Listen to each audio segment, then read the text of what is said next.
This is the BEnergyAware Podcast.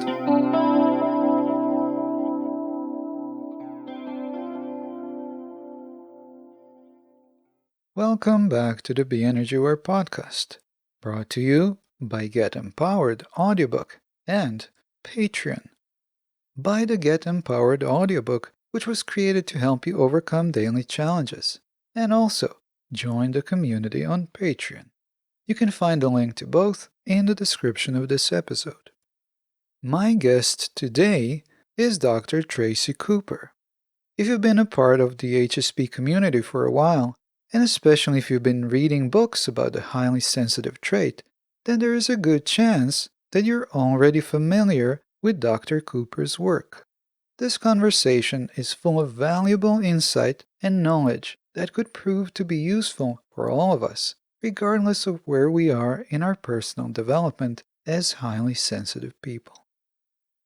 Considering what's happening in the world today, because everyone now just had time to think, and maybe time away, a breathing space, and I'm just wondering how many people are actually going to go back to their old jobs and the way their lives used to be. So, if we can just start somewhere in there, with the changes in the world right now and just reflect on that.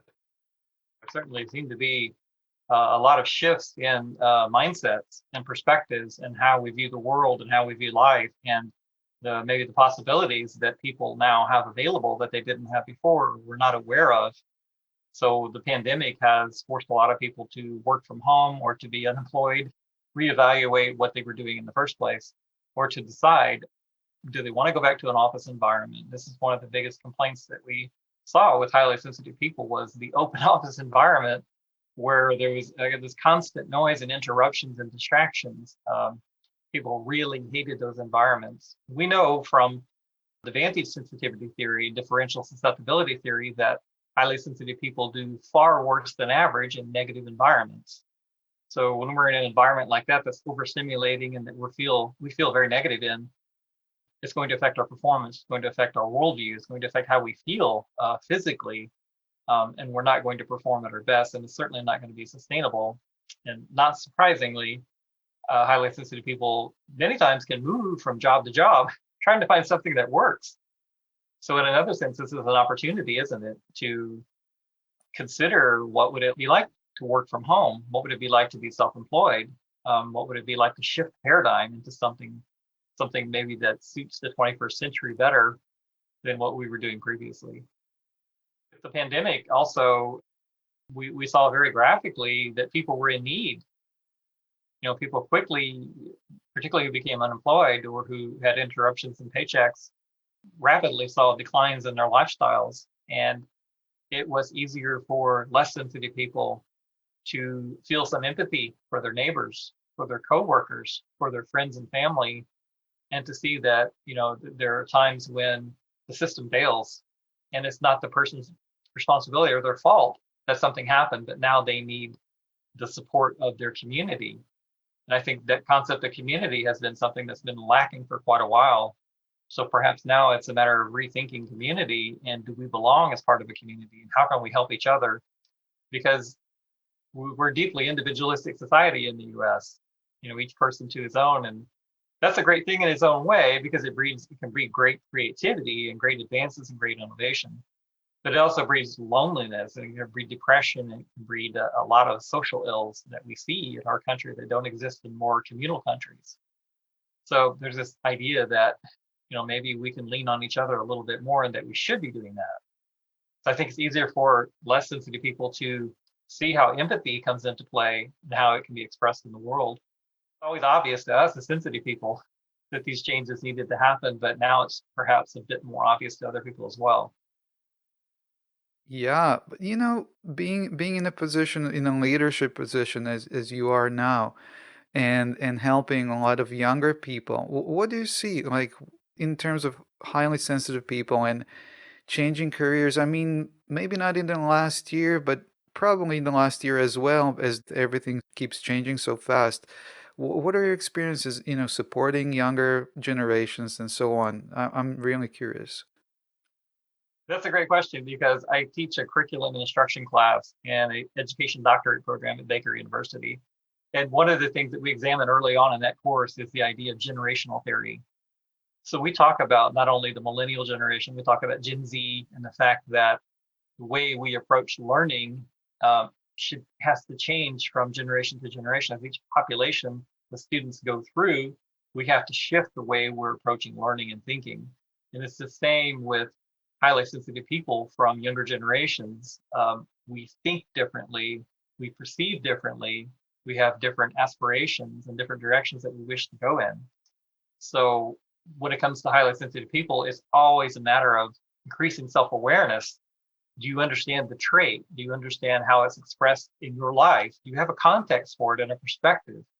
Do you understand the four core aspects of the trait? If you don't, and so many people do not, then you don't have a good basis to move forward on. So I spend a lot of time just on the fundamentals and emphasizing the core DOE aspects, the depth of processing, the overstimulation, the high empathy and emotional range, and the sensitivity to subtle cues. Everything really stems from that, no matter what age group you're in or what generation you're from. So I spend so much time on that foundational element that we hardly ever get to the point of what it means to thrive or to flourish. Yes, so let's talk about a little bit more about thriving, actually. Yeah, I mean, there's so many options today. We just need to get creative. And I think a lot of people are not used to creative thinking. And a lot of the highly sensitive people have been almost paralyzed most of their lives. Childhood traumas, the way they were brought up, the surroundings around them, and they just pulled back, got withdrawn, and got, yeah, pretty much paralyzed. So I'm just curious what you have to say about that, because I know there's lots of options today and a lot of potential for so many things as the world is changing so fast. Right. Yeah. So many of us that are highly sensitive people do come from backgrounds that we would consider negative or unsupportive. Maybe we had chaos in our early lives and we suffered adverse childhood experiences that can follow us throughout our life course. Maybe we made decisions and choices in life that didn't necessarily serve our best purposes. Maybe we don't understand that we are whole just as we are, and we seek that wholeness through various pursuits. That forever trying to fill up a bottomless cup, but it's actually full the entire time. There is nowhere to get to because you're already there in a real sense. So I spend a lot of time when I'm talking to younger people trying to understand kind of the roots of their low self-esteem, their low self-confidence, their feelings of learned helplessness, the idea that they can't really affect the course of their own destiny. So if you can get them past that point, I think you can begin to open them up to creativity and see that creativity is for everybody. It's not just the realm of the artist. This is such a great topic because my next book is on creativity, by the way. Such a vast area that a great book for HSPs need to be written on. But when we can break this topic open and show people that you're capable of so much more, you may be a gifted individual. In fact, you may have quite classic talents you don't even know about yet because you haven't explored it. And so many people shut down early on, and accessing those parts of themselves that are really the best parts, I think can really be hard because so much of it can be suppressed through trauma and through fear. Sensory processing sensitivity is a trait that works on inhibition. We have stronger behavioral inhibition systems in the brain. So we tend to, rather than rushing forward to check something out, we hang back and wait and think and observe, collect information, process it. And so that inhibition tendency can really get in the way. And I think it's stunted when we suffer trauma or early environments that are negative. So overcoming that trauma and healing from it is kind of the first step to moving forward to thriving. Because thriving implies that you have serious self-care practice that you're able to sustain and that you practice in a deep and meaningful way, almost as a spiritual practice. I always equate it that it has to be a spiritual practice almost, because then people will understand the seriousness of it. Too many highly sensitive people, they have the wrong diet, they have the wrong job, the wrong career, have the wrong relationships, and ultimately they end up with the wrong life. And they can be wildly unhappy and not necessarily know why. And it comes back to they don't know themselves very well. They don't understand their traits. They don't understand or allow for those things in their lives. But it's such a great time now, isn't it? Because we have so many more resources and people working in the area to bring the trait out into awareness. And a lot of it is pretty good information.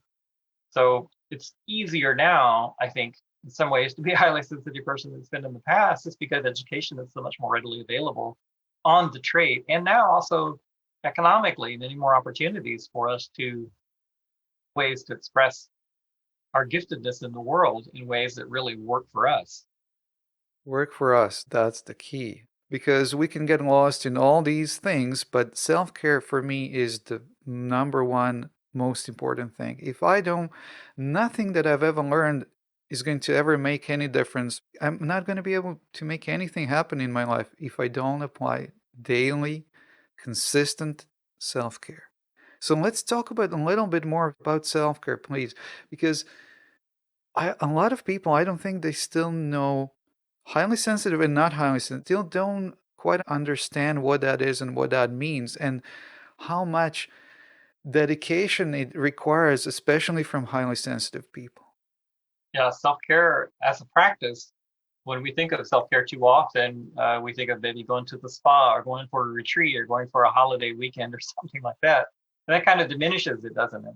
We're talking about self-care in the sense of being a real practice that you engage in on a daily basis, which includes things like boundary setting.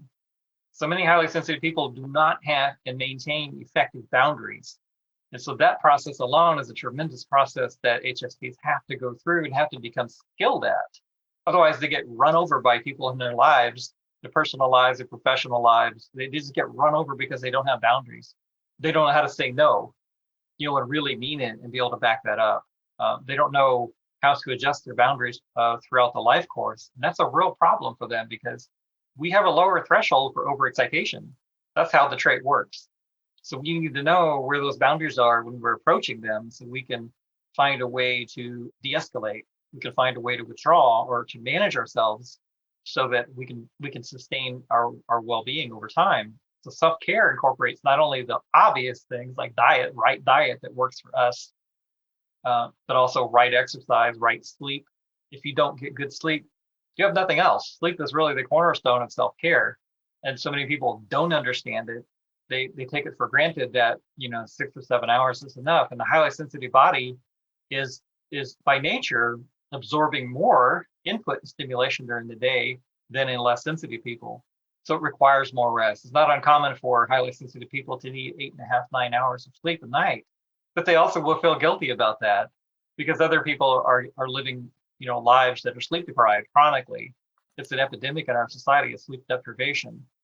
And sensitive people, that's a part of adapting your life is that need for rest, the need for sleep, the need for downtime when you're not doing anything at all, when your mind is not crowded by 1,000 different thoughts, all kinds of stimulation that you need to process.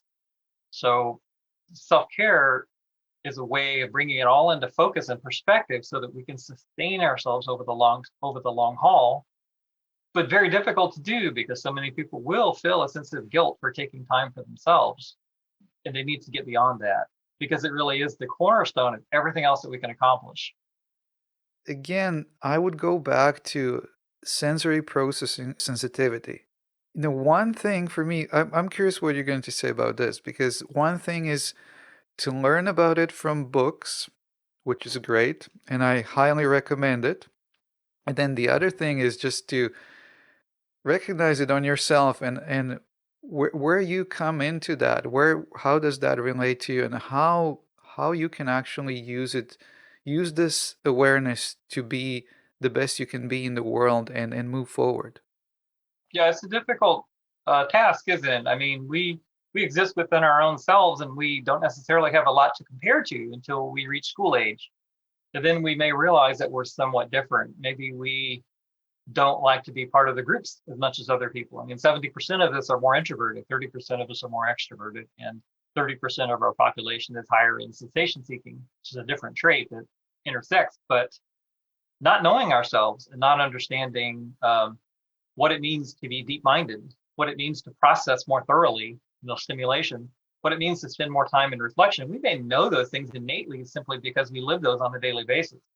what it means to be overstimulated at times, but we may not really understand how that fits into a construct or that it is a construct at all. So much of the time, people come to discovering sensory processing sensitivity or highly sensitive people, more frequently used, and they come through some article that they found or some book or some podcast they happen to come across, and it stimulates their curiosity, and that can take them quite far. But the need is there to have really accurate information, and the need is there also to begin to form a context for your life, because until you can begin to see those four core aspects of the trait and how they've manifested in your life, you don't really have a context. You don't have a perspective on how to move forward because you don't really understand yourself and how you function. So you have to know how it is you function as a sensitive person so that you can manage the self-care component, and then you can build on that with the flourishing or the thriving component. Yeah, I would love for younger people to be able to, I guess, more easily find themselves and more easily find their way through life and to be able to thrive sooner than previous generations. Yeah. So my childhood was in the 70s, and then kind of coming of age during the 80s. And so as technology was really beginning to take over and communications became much easier, we had things like, well, eventually cell phones came along, but a little bit later, the internet came along, early 90s or so. People started to, I was actually working on an IBM mainframe in the mid 80s. So I had some familiarity with things like an intranet. There was no internet yet, but there was internet where we would share information between offices and so forth.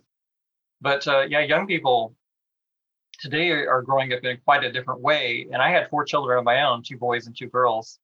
So I have some reference points there to what their experiences were like and what we wanted for them as they grew up. And I think it was influenced by not only the way that I grew up, the things that I valued, but what we felt were important experiences for them. And it's just so happened that those things equaled being, a supportive environment. And that's the most critical and most important thing if you're a highly sensitive parent of a highly sensitive child, is to provide that supportive, nurturing environment, because that forms the foundation for everything else that happens in that child's life when the child has grown up. If they feel secure in the world, they'll feel more comfortable with taking those risks, those leaps of faith, knowing that they're probably going to succeed at. Whereas people that come from these disadvantaged backgrounds or negative backgrounds, more fearful, more anxiety, and are much less likely to take those calculated risks that they need to take in the world to make things happen. For instance, the ability to jump into various types of self-employment nowadays is much more prevalent than it used to be. But the people who are going to do that and really succeed at it are probably going to be those who came from those backgrounds that were already supportive, or those people who were able to work through their problems coming from negative, chaotic backgrounds when they were younger. So if you're a younger person, I'm not going to say it's necessarily easier, because it's not. It's always hard being a young person, particularly being a sensitive teen, for instance. You not only have to deal with teenage, but you have to deal with being sensitive on top of it. And that could put you at the extreme end of high sensitivity for a while before you start gaining a sense of mature perspective. But then you're also dealing with the fact that your brain is not quite mature yet until your mid 20s, particularly for a boy, maybe 10 years past that if you're a boy. But so you have this problem of who am I? What do I do with myself? How do I find a place in the world? And that's a problem every young person faces. Some of them succeed quite well at it. And I've even known highly sensitive people who had an innate sense of direction from such an early age, and somehow they held that direction, and now they have succeeded and carried and followed through on that and done amazingly well, while others are still kind of floating, trying to find some place. And they know innately within themselves that they don't fit in the way other people do. It's not necessarily a matter of the overstimulation, though that could be a problem.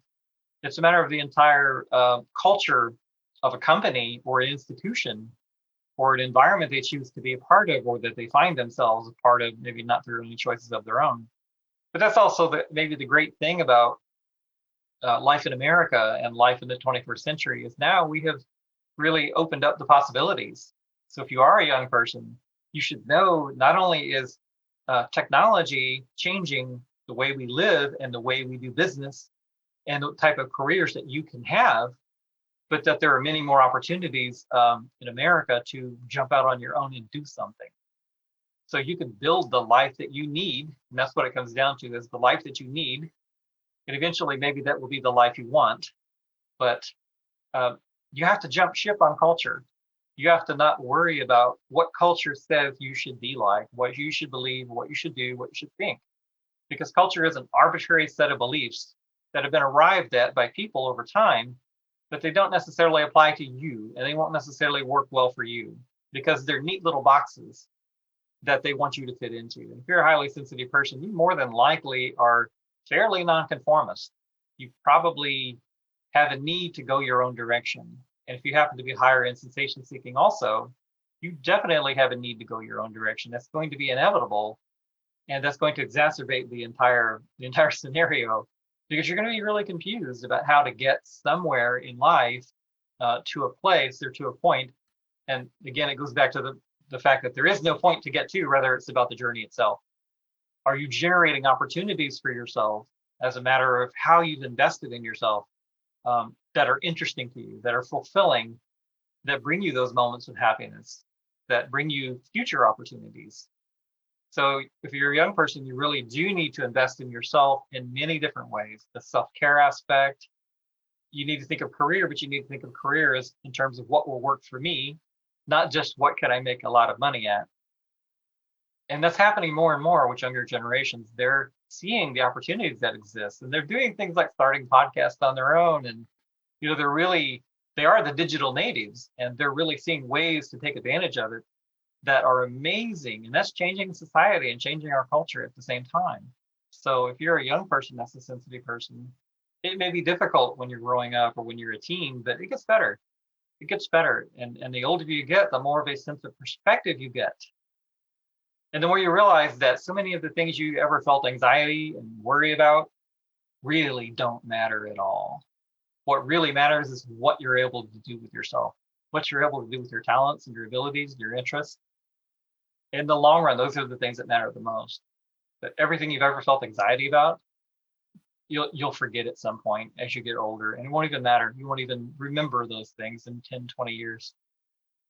Those with supportive backgrounds and those with non-supportive backgrounds. Is there any difference for you there? There is. Yeah, there is definitely a difference. If you came from a non-supportive background, one that had chaos or neglect or abuse in some way, you probably have some adverse childhood experiences that you're going to have to address probably through some sort of therapy, depending on what your particular issues are, to help you work through those things. Because so much of whatever you're carrying around doesn't belong to you. And you need to find ways to release that stuff, that emotional baggage that's holding you back, that's causing you great anger and frustration and irritation, maybe an inability to really settle into a sense of who you are. You may not even know who you are if you've suffered traumatic background, and that's no way to go through life.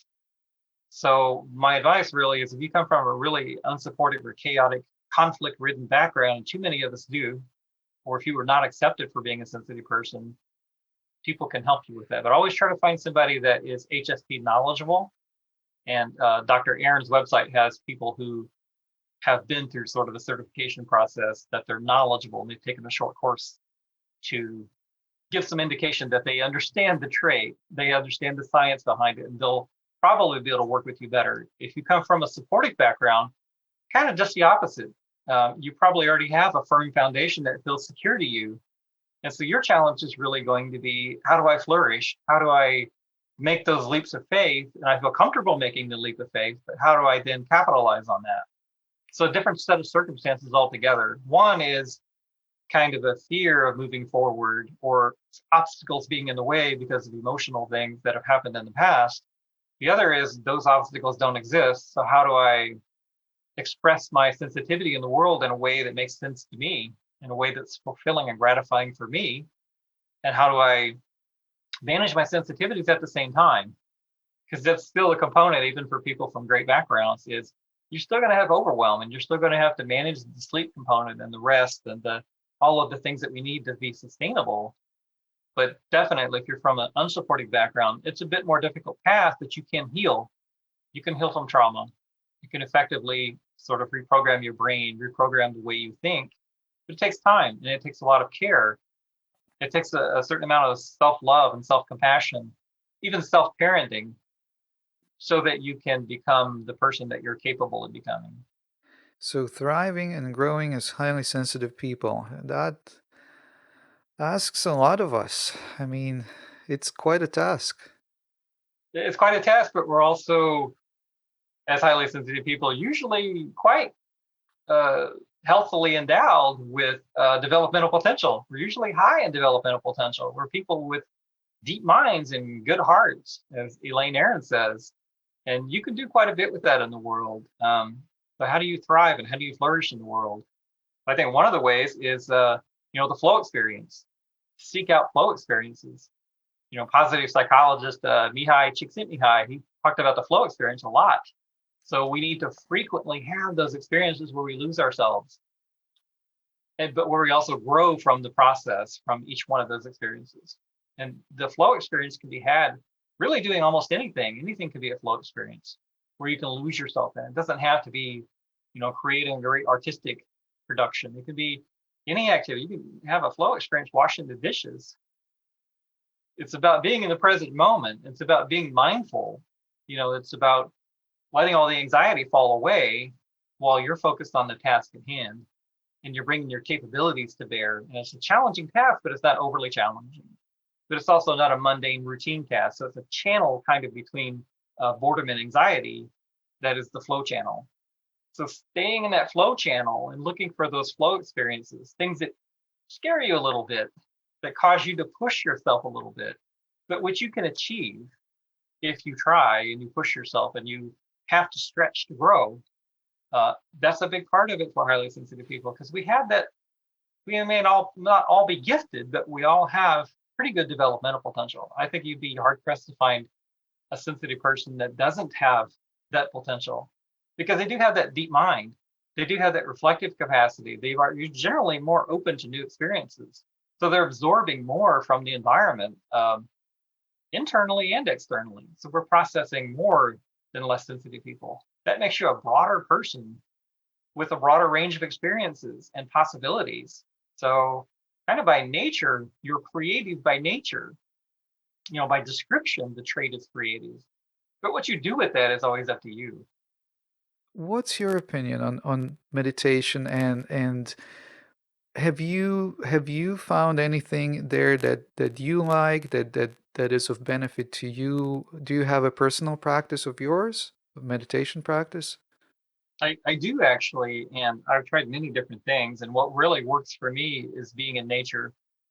And I like to walk every single day. I like to walk. And part of that is I very intentionally focus on the present moment. So when I'm walking, I'm listening, just being neutral though, but I'm very open to what's going to come into my field of vision or what sounds I'm going to hear, because I walk by a river. So there's always something different that's surprising that I'm going to see. Right now it's snow. So there's some beautiful scenery that I might come across that I didn't recognize before another time of year. So walking for me, not power walking or race walking or anything, but walking at a speed that's very comfortable and kind of tuning out my thoughts and allowing them to just flow, I think really works for me as a meditative practice, because I always feel calmer and better. And I need it. I need that every day in a sense. As a younger person, I mean, I spent a lot of time reading. Books were my kind of solitude. And I spent a lot of time drawing. I was always artistically gifted. So I could draw, I could paint, I could do all kinds of things like that. And losing myself in drawing, I think, and really drawing itself, that's another great point I should make, that drawing to me has always been a way that I can learn about anything in the world. If I can draw it, I can learn about it, because it is a meditative practice in and of itself, because you have to focus to a certain extent on what you're doing, but also be very open to what happens as a matter of distilling down your subject and your topic. So I think there's many different ways to practice, to have meditative practices, and they're an integral part of self-care. If we need to have those practices, whether it's sitting meditation or walking meditation or chanting or some other practice, maybe it's music. Maybe you really feel something or some connection from that. I think it's finding something you really connect with that takes you out of yourself for a little while. For me, these days, it just happens to be walking. But I also feel the same way with creating. When I'm engaged in building something or creating something, there's something about that. It's the flow experience, but it's also being fully in that present moment. And all of my other anxieties and concerns really fall away, where I can just be in that moment. And if I'm just left to my own devices completely, I don't have anything to do for a couple of days. If everybody's gone and it's just me at home, I'll eventually start just making stuff.